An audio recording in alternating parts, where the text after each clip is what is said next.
Hello mga kasari, magandang araw po sa inyong lahat. So for today's video, di ba kahapon mga kasari ay namili kami ni mother pero hindi na ako nag-vlog, nakasama ko siya.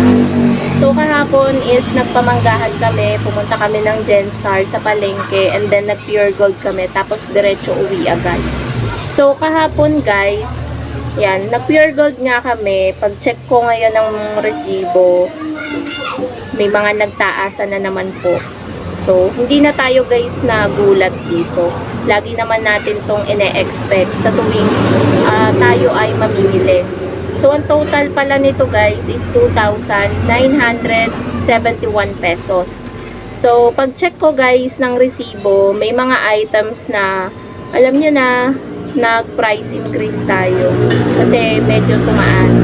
Meron naman na kahit tumaas, nag-remain pa rin tayo sa ating bentahan. So, unahin natin guys is yung Tide at Ariel.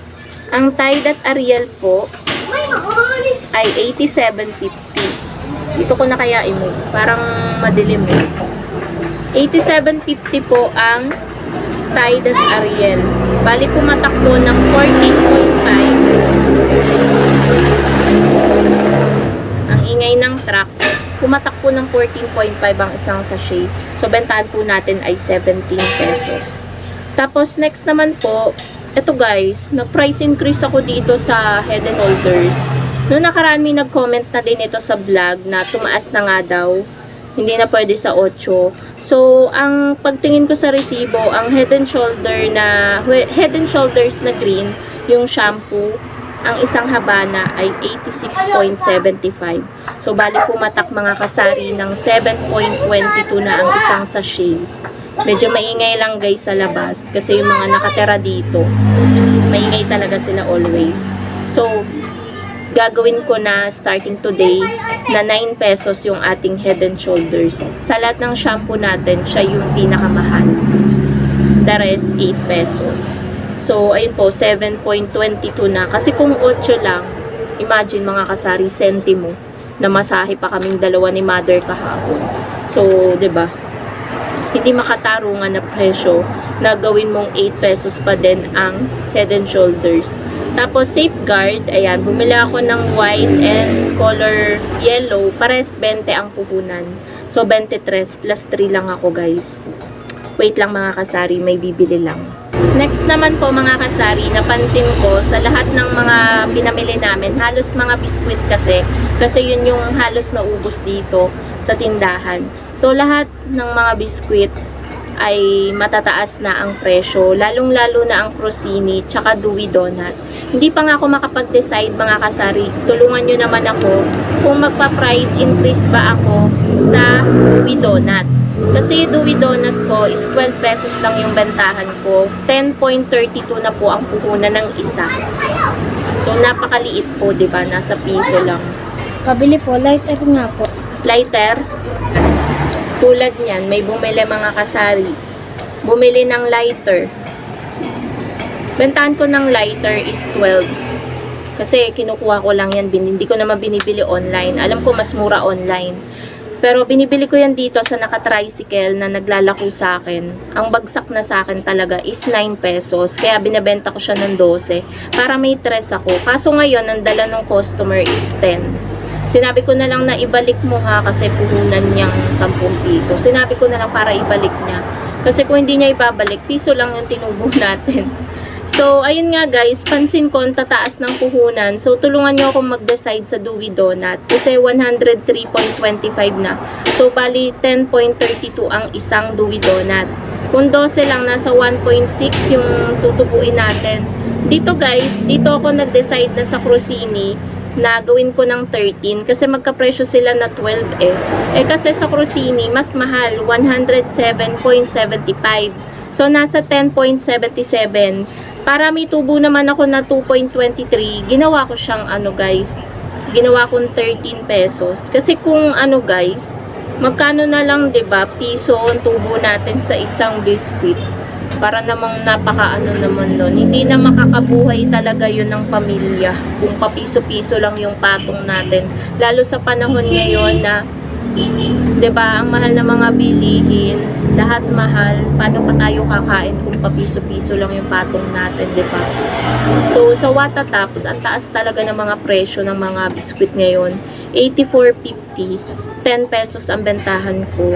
Yung Hansel, guys, magkaiba. Yung chocolate, Hansel Choco, 61.25, 59.30 naman. 8 ang bentahan ko ng Hansel. Tapos next naman po, itong 555 tuna flakes in oil, 30.85. So, kung ira-round up mo, nasa 31 na yung puhunan niya. 36 yung bentahan ko. Remain pa rin naman. 36 pa rin naman yung bentahan ko para meron naman kahit papanong 5 piso. Tapos sa Argentina meatloaf, 20 ang puhunan, 25 ang amin, plus 5 din po. So, dito naman po sa flakes in, sa apritada na 555 tuna, 27.25. Meron po akong tubo na 4.75 kasi 32 ang bentahan ko dito. Tapos sa corned beef na 150 grams, Argentina, 34.50 yung puhunan. 39 po yung aming bentahan dito. So, meron din po kaming nasa 450 na tubo. Hindi na ako guys nag-aano ng patres-tres. Kasi dati 250, 3 pesos lang yung patong ko sa mga delata nung hindi pa nagmamahal ang mga bilihin. Tsaka gasolina. Pero ngayon hindi na talaga. No na talaga. Sweet chili sauce guys, yung UFC, 17 pesos 20 ang bentahan ko plus 3 ako. Tapos ito guys yung hindi ako makapag-increase. Yung C2 na 355 ml, 26.50, 30 lang yung bentahan ko. So 350 lang po yung aking ano. Ayan po yung katabi ng C2 solo. Ano yon? Ilan? Nahinto lang tayo guys dahil may bumili. Ayun nga, hindi ako makapag-decide kung tataasan ko ba or 350 pa rin yung ano, patong ko. Kasi parang gusto ko siyang gawin mga 32 man lang. Kaso yung customer, magtataka na yan masyado na price increase ako ng price increase. Baka sabihin overpricing ako. Minsan kasi guys, nagbe-base din ako sa mga bumibili ng item na yun. Kasi hindi naman lahat ng tao is nakakaintindi kung bakit lagi tayo nagpa-price increase. Yung iba akala nila overpricing tayo. Hindi nila alam talagang pataas ng pataas yung mga bilihin ngayon. Yung Alaska condensada, 370 grams. 53 yung bili namin. 60 ko binebenta. So may 7 pesos. Tapos eto guys, nag-rollback naman ako. Kasi yung Pure Foods Luncheon Meat, yung Chinese style, yung dating sabi ko na nabenta ko ng mura, wala pa sa puhunan. Bumaba kasi siya 45 noon yung puhunan, 42.90 na. So, halos 43 kung i-round up. So, ginawa ko na lang siyang, nag-rollback ako ng 2 pesos. Ginawa kong 48. Tapos, yung sardinas na 555, yung green, 22.95. So, 23 na siya. 28 ang plus 5 din kami dito. Tapos, San Marino, nagtataka ako magkapresyo yung pula at yung maanghang. So, sa pula, kahit same price sila na 35.75, medyo mura dito kasi nasa 36.60 na to So, 41 yung bentahan ko ng hindi maanghang. 35.75. So, may 5.25 na patong na tubo. Pero dito guys, sa maanghang na San Marino, hindi pa rin ako magro-rollback. 42 pa rin. Kasi minsan lang naman kami mamili dito. Madalas kami dito na ang puhunan nasa 36 something na.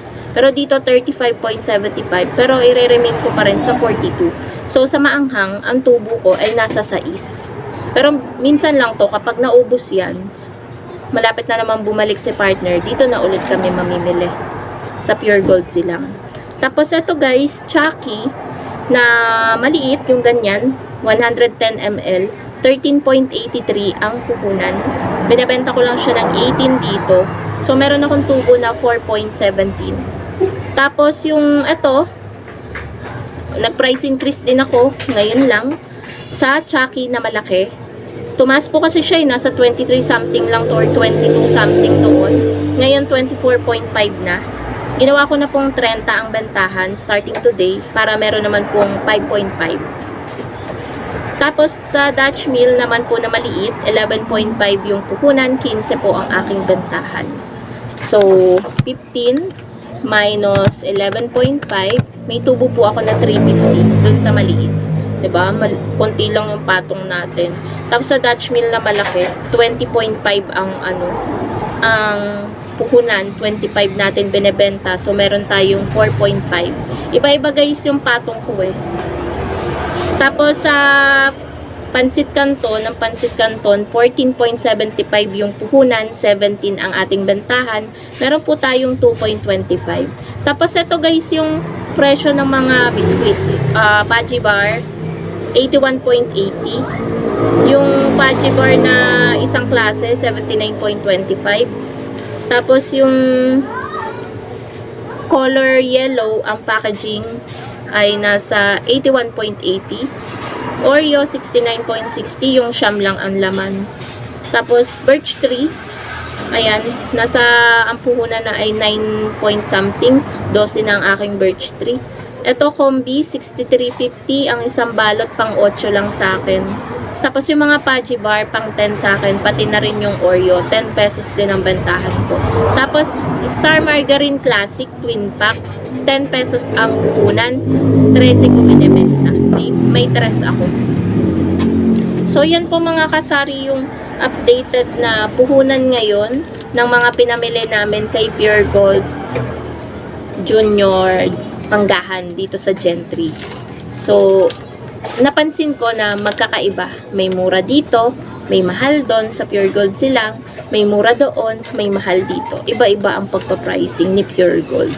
So, depende siguro sa branch. So, yun lamang po mga kasari. Yun po yung puhunan, yung bentahan, pati na rin po yung tinutubo namin dito. So, sana bilang sari-sari store owner at bilang customer, yung mga customer natin is maintindihan tayo kung bakit tayo lagi nagpa-price increase. Kasi tumataas din talaga yung puhunan. So, yun lang guys. Wala na. Ubus na. Kasi ano lang nagawa ko.